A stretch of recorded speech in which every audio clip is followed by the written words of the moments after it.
The morning came on clear and cold, the kind of clean, scoured light that only follows a long winter's letting go, and she stood at the fence rail with her shawl drawn tight, watching the clover ripple silver green all the way down to the creek. It still surprised her, that color. Even now, after a whole season of knowing what lay beneath it, she found herself half expecting the ground to remember its old sourness, to breathe up that thick, rancid warmth that had once driven the crows from the fence posts and made her own husband hold his sleeve to his nose while he worked. But the meadow only smelled of thaw and turned earth and, faintly, of new grass reaching for the sun. Down the wagon track, small and steady, a dark shape moved against the melting snow,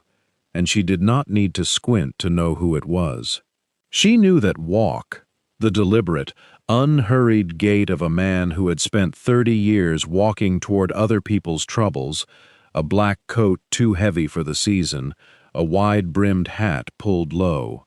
The preacher, coming, she supposed, to say what needed saying, though she could not yet guess whether it would be kindness or another sermon dressed up as one.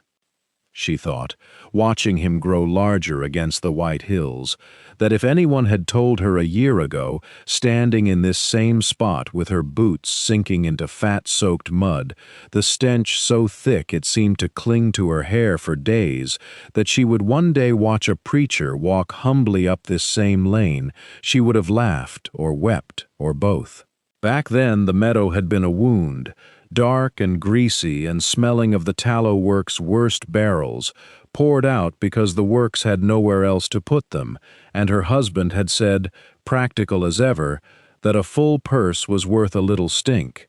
She had agreed, though she hadn't known, not truly, what a little stink would cost them in whispers and sideways looks come Sunday. She pulled her shawl closer and let her eyes travel once more over the thriving clover, remembering how it had all begun, not with vindication, not with apology, but with mud and barrels and a smell so foul the whole valley seemed to hold its breath against it. It had taken a hard year to turn that beginning into this morning, a year of rendering and patience and her husband's stubborn hands, of soap bars cooling in wooden molds and candles hung to set by firelight,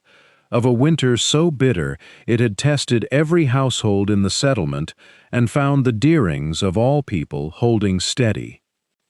The preacher was nearer now, his hat in his hand, his steps slower than she remembered. She drew a breath, steadying herself, and let her mind go back to the autumn morning the first wagon of barrels had come groaning up the lane, and the whole strange, foul, unlikely blessing had begun.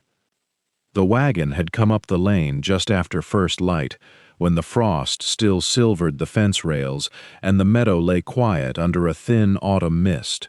She remembered the sound of it before she saw it, a low, groaning creak of overloaded axles, the kind of sound that made a person think of trouble even before trouble showed its face. 2 mules pulled it, heads low, and the driver, a thin man from the Tallow works with a kerchief tied over his nose and mouth, raised a hand in greeting as though there were nothing at all unusual about the 6 barrels lashed behind him, weeping grease down their staves.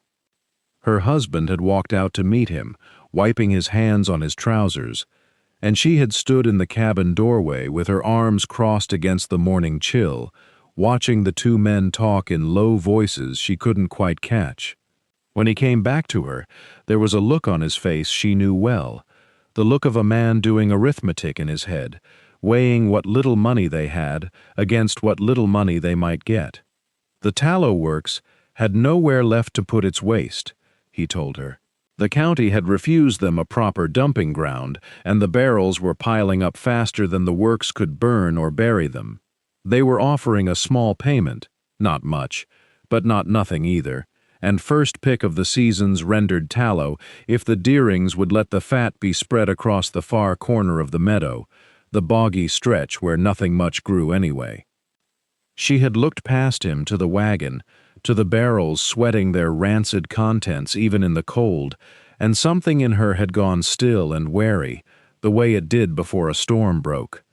"It isn't only the meadow," she'd said.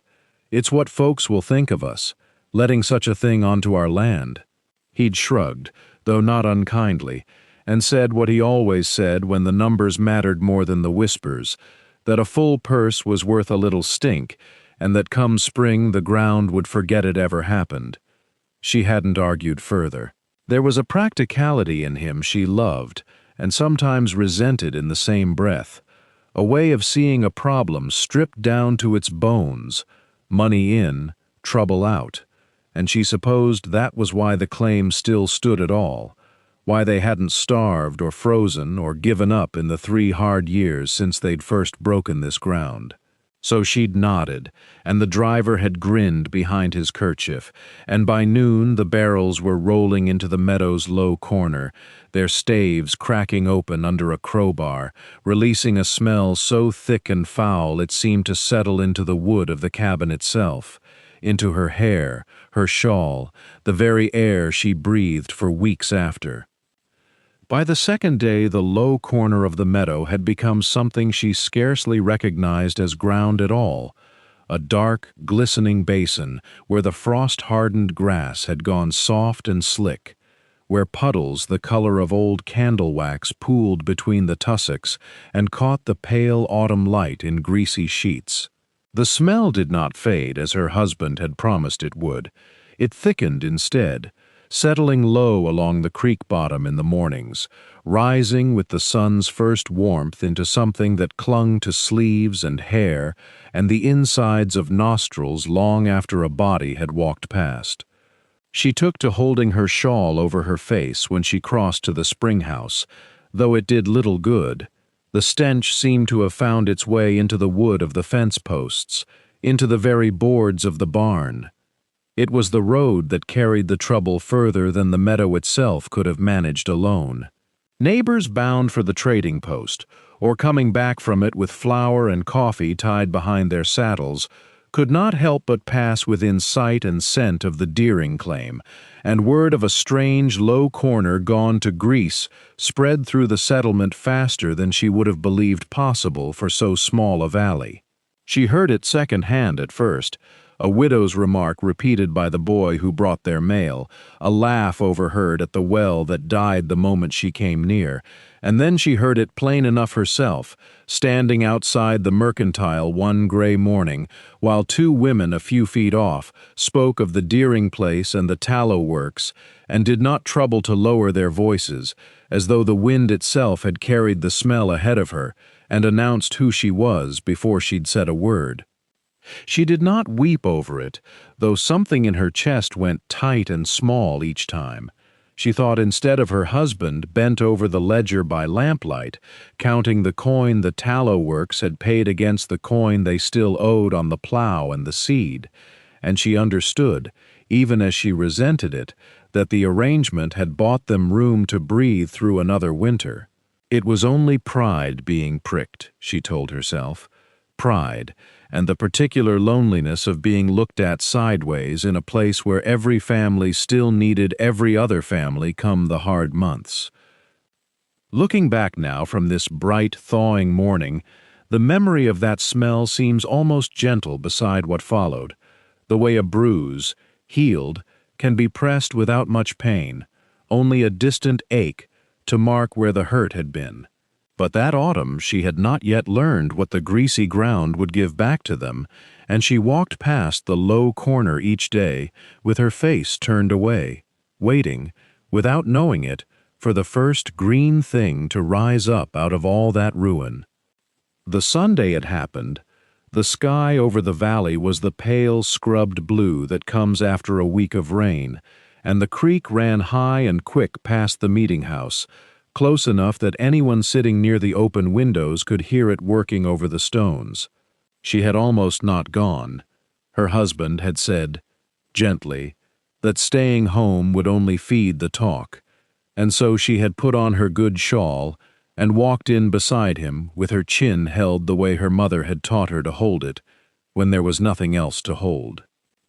The preacher was an older man, a widower long past the fire of youth, and ordinarily his sermons moved like a slow cart down a familiar road, steady, unremarkable, easy to doze through in the back pews. But that morning he stood a long moment before he spoke, and when he did, his voice had a tremor in it she had not heard before. Not anger exactly, but something nearer to fear. The fear of a shepherd who believes a wolf has slipped in among the flock, and no one else has noticed yet. He spoke of stewardship. He spoke of the land as a trust, given by the Almighty, not to be fouled for coin. And then, without naming the meadow outright at first, he spoke of a corner of the valley gone greasy and gray, of a sheen he himself had seen creeping toward the creek that fed half the claims below, and of a stench that seemed, to his mind, less like the ordinary offense of butchering than like something gone wrong in the deeper order of things. When he finally said the name, their name, he said it not unkindly, but as a man naming a fever in a patient, and the word he used, quietly, almost sorrowfully, was curse. She felt every head in the room shift, though hardly anyone turned to look at her outright. She sat with her hands folded in her lap, and her eyes on the worn grain of the pew ahead of her,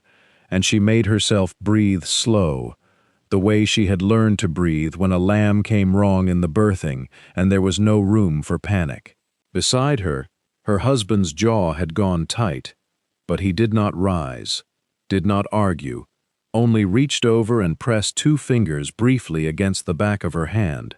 A small, private steadiness passed between them, beneath the preacher's rising voice. Walking home afterward, the creek still loud beside the road, she found something hardening in her that had nothing to do with anger. She would not be shamed off her own land by a smell and a Sunday sermon. Whatever curse the ground carried, she meant to outlast it, and if it would not yield to prayer, she thought, watching the low gray corner of the meadow come into view again, then perhaps it would yield, in time, to patience. Now, in the deep hush of a February morning, with frost thick on the inside of the cabin window, she thinks back on how that patience had first been rewarded, though at the time she had not known to call it that. It was late in the autumn, past the worst of the sermon's sting, when she had gone out one gray afternoon to check the fence along the meadow's low corner, expecting nothing but the same ruined ground, the same dark, soaked earth that had killed the grass and left the air heavy with the smell of old fat.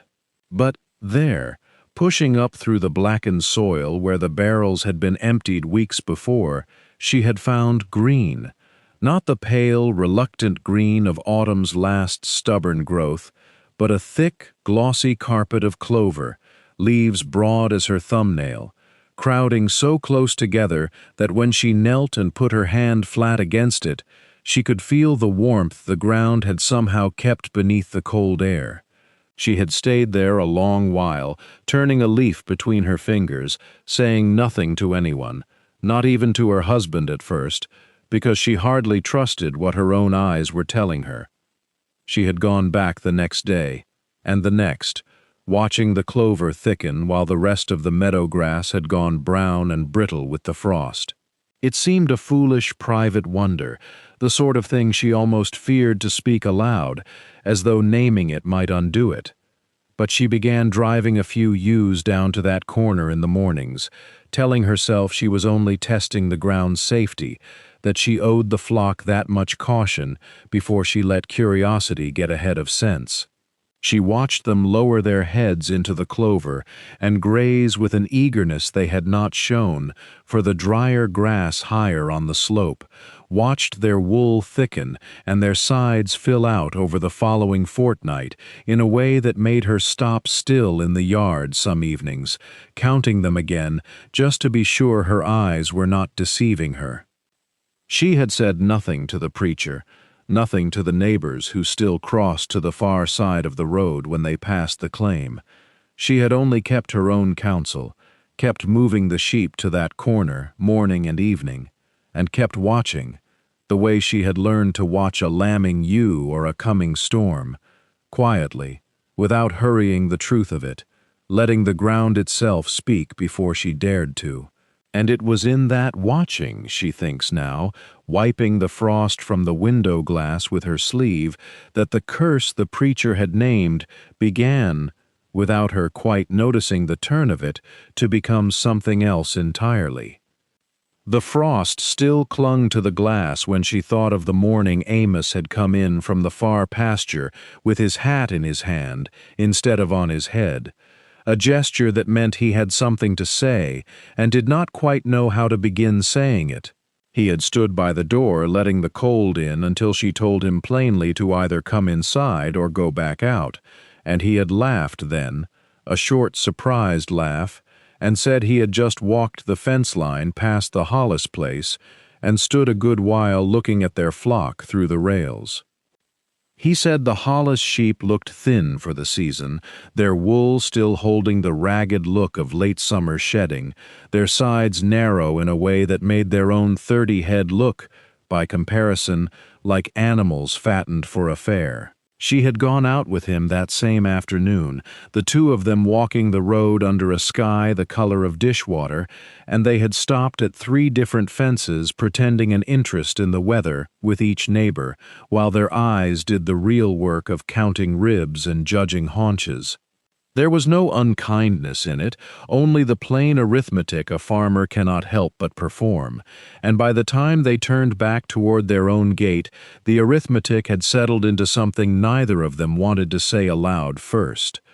It was Amos who said it, standing at the gate-post with his hand resting on the wood, the way he rested it on a gate he was proud of. He said their flock was outpacing the valley, and not by a little. She had felt something loosen in her chest at the words, some tightness she had been carrying since the day the barrels came, since the preacher's voice had filled the little church with warnings of curses and judgment, since she had walked past neighbors who would not meet her eye. She had carried that tightness so long she had nearly forgotten it as a separate thing from her own breathing. That evening she brought the lantern out to the pen longer than she needed to, running her hand along woolly backs gone dense and heavy under her palm, feeling the solid warmth of animals thriving rather than merely surviving. Amos stood beside her with the ledger he kept of the flock's weights, a habit he had never before troubled himself with, and he read off numbers that made her laugh outright into the dark, a sound that startled the sheep and sent them shuffling. They did not speak of the preacher that night, did not speak of curses or greasy ground or the stench that had first driven half the valley to whispering. They spoke instead of clover, of ground gone rich where it had once seemed ruined, and of what a man might do with wool and mutton fattened beyond anything a neighbor's flock could match, if he had the patience to think it through and the nerve to act on what his own eyes had shown him. Now, looking back from that same February, she would come to think of that laughing night as the true beginning, though at the time it felt only like an ordinary evening's talk between 2 tired people. But he did not let the thoughts settle and cool the way so many of his ideas had before. Within the week he was out behind the barn with a level and a shovel, pacing off a square of hard-packed earth, muttering figures under his breath about how much rendered fat a flock of 30 might yield across a season if none of it went to waste, and how little of it a single household's cooking could ever use. He hauled in a great iron kettle bought second-hand from a freighter passing through, its sides scarred and dented, and set it on a ring of field stones he mortared himself with clay dug from the creek bank. Beside it, he built a frame for ash barrels, the wood weathered gray, and filled them with hardwood ash saved all autumn from the hearth, pouring water through slow and patient until a sharp-eyed lye dripped down into waiting crocks. She watched him test the strength of it the old way, floating an egg upon the liquid until it rode just so, and she found herself proud of a husband who had learned such things not from any book, but from watching his own mother's hands decades before, and remembering. The evenings that followed took on a shape neither of them had known before, a rhythm of firelight and steam. She would come out after supper with her shawl pulled close, and together they would feed the kettle, stirring the thick, pale fat as it slowly turned, skimming and testing, laughing at how the whole yard smelled of tallow and ash and wood smoke all at once, a smell she no longer flinched from as she once had at the barrel's arrival. He built simple wooden molds from scrap pine, and she found she had a steadier hand than he did for pouring, so that the bars that came out hardened smooth and pale as new snow, ready to be cut with a taut length of wire. For the candles they worked side by side at a rack he had rigged from an old ladder laid flat between two sawhorses, dipping wicks again and again into the melted tallow, watching each one grow fatter and more solid with every pass, the two of them falling into an easy, quiet broken only by the crackle of the fire and the occasional soft word about how many more dippings a wick might want before it was ready. She began to notice, watching the candles harden pale and straight in the cold night air, that what had begun as rancid barrels dumped upon ruined ground was becoming, bar by bar, wick by wick, something neither of them had dared to imagine that first foul morning, and she wondered, stirring the kettle slow, what her neighbors would make of it once word got out. Word got out the way word always does in a valley small enough that every chimney's smoke could be counted from a single ridge, slowly at first, then all at once, carried on the tongues of men who had no reason to keep quiet about a bargain well struck. He loaded the first crate of soap bars and a bundle of candles into the wagon on a morning still silvered with frost, and she rode beside him with her hands tucked into her shawl, neither of them speaking much, both wondering whether the trading post's shelves would take their goods at all, or whether the whispers had already closed that door. The man behind the counter turned a bar of soap over in his rough hands, sniffed at it the way a man sniffs at a horse he means to buy, and set it back down with a grunt that could have meant anything. But by the following week he sent word asking for more, and the week after that for more still, because the bars lathered clean and mild and did not leave a stink on the hands, the way the tallow work's own cast-offs sometimes did, and the candles burned longer and steadier than the ones freighted in from the county seat. Through those autumn weeks the pattern held. A woman would come into the post for flour and leave with a bar of soap wrapped in brown paper, telling herself it was only practical, only sensible, that a good bar was a good bar no matter whose hands had poured it. A man buying nails might slide 2 candles atop his purchase without quite meeting the postmaster's eye, as though the coins themselves might carry the taint of the Meadow if he lingered too long over the choosing. The whispers did not vanish. They only grew quieter, folding themselves into the ordinary business of commerce, which had never much cared where a good bargain came from, so long as the goods held true. She noticed it happening in small ways before he did. The nod from a neighbor woman at the well that lasted half a second longer than it needed to. The way a farmer's wife asked, almost shyly, whether there might be more soap coming before the month was out. He noticed it in the ledger the postmaster kept, the tally of goods sold creeping upward week by week until it outpaced what either of them had dared hope for when they'd first hauled that crate through the frost. And still, some evenings, walking back past the meadow with the wagon empty and light behind them, they would hear it, a voice raised in the church come Sunday, not so loud as before, but present still, a warning that lingered like smoke, that would not quite clear from a chimney. She would glance at him then, and he at her, and neither would speak of it, because the ledger spoke plainly enough for both of them, and the work waiting at the kettle would not wait much longer. The snow, when it finally came, did not creep in gently as it had in years past. It arrived in the second week of December like a door slammed shut, burying the road to the settlement under drifts that stood taller than a man's shoulder in places, and for 3 days neither wagon nor rider could pass between the valley and the trading post. She remembered standing at the window that first morning, watching the white come down so thick the barn was only a shadow of itself,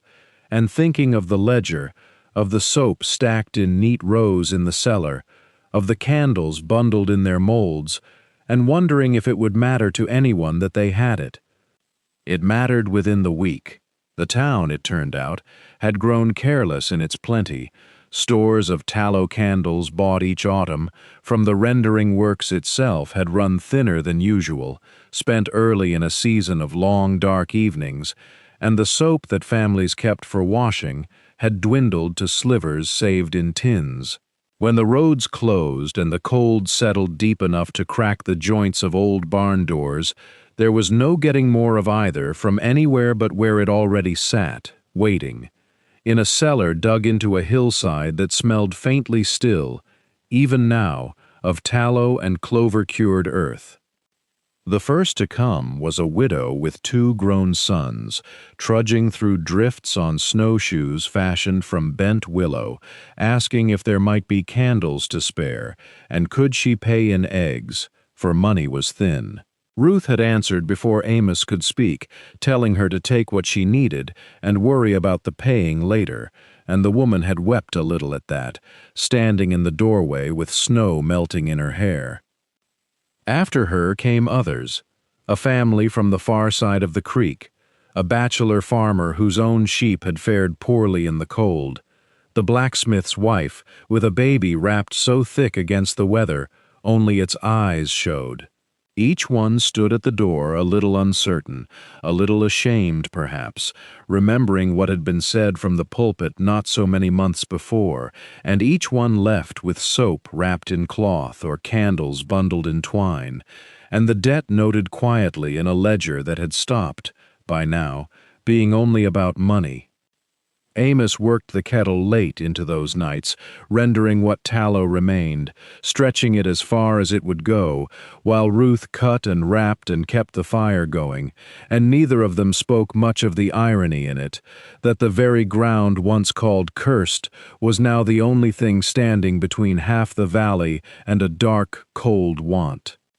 She thought of that irony often in the gray hours before dawn, when the fire had burned low and the last of the wrapped candles sat stacked by the door like loaves of bread waiting to be carried out into the cold. She would stand at the window sometimes, looking out at the meadow buried under 2 feet of snow, and try to picture it as it had been that autumn day the wagons came. The barrels tipped, the fat spreading dark and glistening across the frozen ground, the smell of it thick enough to catch in the back of the throat. She had hated it then, if she was honest with herself, had stood beside her husband and wondered what foolishness had made them agree to such a bargain. And now the mutton from that ground was hanging in the smokehouse, portioned out to families who had gone without meat since the roads closed. Now the soap made from that tallow was softening chapped hands in half the cabins along the creek, and the candles were burning in windows where darkness had pressed in, too heavy to bear. She did not think it strange anymore, the way one thing could turn so completely into its opposite. She had come to think it was simply the way of hard ground, that it asked patience of you before it gave anything back, and most people did not stay long enough to learn that. The blacksmith came himself one evening, stamping snow from his boots, saying his wife had told him what was owed, and he meant to settle part of it now, in trade. He could repair the boiling kettle's iron fittings, mend the hinges on the barn door that had been sagging since the first frost. Amos accepted before Ruth could speak, and the 2 men worked by lantern light for an hour, while she brought them coffee, and stood watching the sparks fly up from the forge Peter had rigged in the yard, thinking how strange and fine it was, this trading of skill for soap, of iron for tallow, as though the whole valley had become one household leaning on itself to get through. She did not forget, either, the ones who had said nothing outright, but whose eyes still slid away from hers at the trading post, who took their soap and candles with a murmured thanks and hurried off before more could be said. She understood it. Pride was slow to mend, slower than the flock had been to fatten, slower even than the clover had been to grow. But she found she did not mind the waiting. She had learned, this past year, that some things simply took the season they took, and no amount of wishing hurried them along, only patience and steady hands, and a fire kept burning through the worst of the dark. The break came the way it always does in that country, not gently but all at once, as though winter had simply grown tired of itself. One morning the light through the cabin window had a different quality to it, softer, wetter, and by noon the icicles along the eaves were dropping in a steady patter that sounded almost like applause. She stood in the doorway and breathed air that did not bite, and felt something in her chest loosen that had been clenched since November. It was 3 days after that thaw began in earnest, the yard turning to mud and the creek swelling loud enough to hear from the porch, when she saw a figure coming up the lane on foot, black coat dark against the melting snow, moving slower than his usual brisk pace. She knew him before she could see his face clearly, knew him by the set of his shoulders, and she called for Amos, who came out wiping his hands on a rag and stood beside her, watching the old preacher pick his way around the worst of the puddles. He stopped at the fence rather than coming through the gate, as though he had not yet decided he had the right to enter, and for a moment none of them spoke. She noticed how tired he looked, how the winter had worn on him too, deepening the lines around his eyes, and she found that whatever hardness she had carried toward him through the autumn had thinned to something closer to pity. He said, finally, that his daughter's children had worn their candles down to stubs through January and would have sat in the dark most nights if not for the ones bought at the trading post, made by hands he had once called cursed. He said his own kitchen had smelled of good soap through the worst weeks instead of the cheap tallow that flared and stank, and that he had eaten mutton at his son's table that everyone praised without knowing whose flock it came from until he told them, and had felt something twist in him each time. He did not finish what he had come to say, not entirely, only that he wished to speak on Sunday of the matter properly, before the whole congregation, and that he hoped they would be there to hear it. Ruth said only that they would come, as they always did. Amos nodded and offered his hand over the fence rail, and the old man took it, his grip firmer than his voice had been, and held it a moment longer than a simple handshake required, as though the gesture itself were the beginning of the apology he had not yet found words enough to speak in full. Sunday came clear and cold, the kind of early spring morning when the snow still clung in shaded hollows, but the air itself had turned, carrying something loamy and alive beneath the last of winter's bite. The church was full, fuller than she had seen it since Christmas, and she wondered if word had gone round of what was to come, the way word always seemed to travel in a valley small enough that everyone's chimney smoke could be counted from a single ridge. He stood at the pulpit longer than usual before speaking, his hands resting on the worn wood, and when he finally lifted his eyes it was not to the congregation at large but to the two of them, seated near the back as they always were. He said he had spoken from that pulpit the autumn before last of a curse upon their land, and that he had been wrong, not in some small or forgivable way, but wrong in the manner a shepherd is wrong when he mistakes a lamb for a wolf and drives it from the fold. He said the ground that had turned his stomach with its stench had fed the valley's flocks and lit its homes and washed its children's hands through the hardest winter he could remember, and that the hands which had done it were sitting before him now, and deserved better than his suspicion had ever given them. He spoke their names then, both of them, plainly and without embellishment, the way a man speaks a debt he intends to pay in full, and thank them before the whole congregation for their steadiness when his own faith in them had faltered. She felt Amos's hand find hers on the pew, and did not trust her voice to answer aloud, only nodded, and felt the murmur move through the room, like wind through standing grain, not mockery now, but something closer to gladness.